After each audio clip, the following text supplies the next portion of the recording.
নায়িকা পরিমনির বিরুদ্ধে ব্যবসায়ী নাসিরউদ্দিন মাহমুদকে মারধরের সত্যতা police bureau of investigation PBI পেয়েছে বলে জানিয়েছেন সংস্থাটির প্রধান বনোজ কুমার মজুমদার। পিবিআই এর দেয়া মামলার তদন্ত প্রতিবেদন আদালত গ্রহণ করে পরিমনি ও তার কস্টিউম ডিজাইনার জিমিকে সমন জারি করা হয়েছে। বিস্তারিত জানাচ্ছেন জিয়া খান। 2022 সালের 6 জুলাই সাভার বোট ক্লাবের নির্বাহী সদস্য নাসিরউদ্দিন মাহমুদ বাদী হয়ে পরিমনি সহ 3 জনের বিরুদ্ধে হত্যা চেষ্টার অভিযোগে আদালতে মামলা করেন। মামলার এজাহারে বাদী নাসির উল্লেখ করেন 2021 সালের 9 জুন পরিমনি তার কস্টিউম ডিজাইনার জোনায়েদ বগদাদি জিমি এবং ফাতেমাতুজ জান্নাত বনিকে নিয়ে রাত 12টার পর বোট ক্লাবে ঢোকেন। পরে তারা ক্লাবের ভেতরে বসে অ্যালকোহল পান করেন। রাত 1:15টার দিকে নাসির যখন ক্লাব থেকে বের হচ্ছিলেন তখন পরিমনি তাকে ডাকেন এবং অশ্লীল অঙ্গভঙ্গির মাধ্যমে আকৃষ্ট করার চেষ্টা করেন।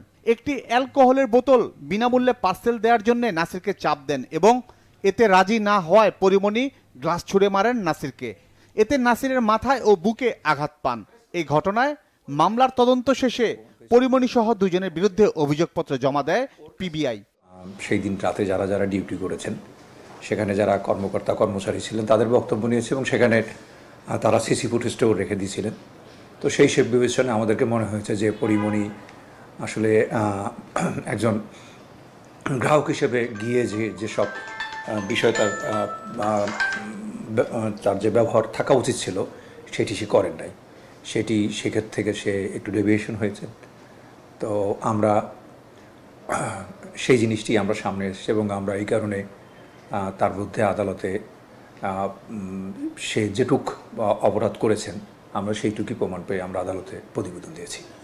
পরিমনি ও তার কস্টিউম ডিজাইনার জিমির বিরুদ্ধে দেয়া পিবিআইয়ের অভিযোগপত্র আমলে নিয়ে আসামিদের বিরুদ্ধে সমন জারি করে আদালত।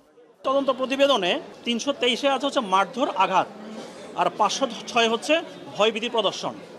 এই দুটো ধারার বাইরেও ভাঙচুরের বিষয়টাও এই তদন্ত প্রতিবেদনে উঠে এসছে। আসলে আমি বলির পাঠা হয়ে গেছি। আমাদের ক্লাবের যিনি সভাপতি উনি সরকারের একজন বড় পদস্থ পদে ছিলেন, স্বাভাবিকভাবে ওনার শত্রু ছিল। ওনাকে ওই যে কান টানলে মাথা আসে এরকম একটা বিষয় ছিল, মানে আমাকে কিছু করলে ওনার কিছু হবে বিষয়টা এরকম। আবার উনি ওনার চাকরি বাঁচাতে গিয়ে হয়তো আমাকে উনি সেভ করার কোনো চেষ্টা করেন নাই, বরং উল্টা আমাকে চার্জ। চিত্রনায়িকা পরিমনিও 2021 সালের 14 জুন ধর্ষণ ও হত্যা চেষ্টার অভিযোগে নাসিরউদ্দিন মাহমুদ ও তার বন্ধু অমির নাম উল্লেখ করে এবং 4 জনকে অজ্ঞাত আসামি করে সাভার থানায় মামলা করেছিল, যা বিচারাধীন। প্লিজ আপনারা পাশে থাকেন, একটা সত্যিকে সামনে আনতে দেন। জিয়া খান, বাংলা ভিশন, ঢাকা।